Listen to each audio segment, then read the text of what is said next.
کہ سفر کے اندر سنتیں اختیاری ہو جاتی ہے،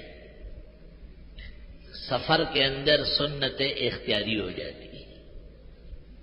آپ یہاں سے حیدرآباد جا رہے ہیں، مسافر ہو جائیں گے، 100 میل 48 میل دور جب جا رہا ہو، اپنے شہر و مضافات سے باہر نکلے اور اب کوئی فرض آ جائے تو 4 فرض 2 پڑی جائے گی، اور چیزیں اپنے حال پر ہے، لیکن یہ قاعدہ یاد رکھا کرے کہ سنتیں سفر میں اختیاری ہوتی ہے۔ کیا ہوتی ہے؟ موقت نہیں رہتی۔ اس لیے اگر تکلیف اور گرانی زیادہ ہے تو نہ پڑھنا سنت ہے، اور اگر آرام اور راحت ہے تو پڑھنا سنت ہے۔ صوبہ سرحد میں اور بلوچستان میں فقہ تو زیادہ ہے مگر حدیث کم ہے، وہ ضرور پڑھتے ہیں، کچھ بھی ہو جائے، مرے کیوں نہیں، اللہ اکبر۔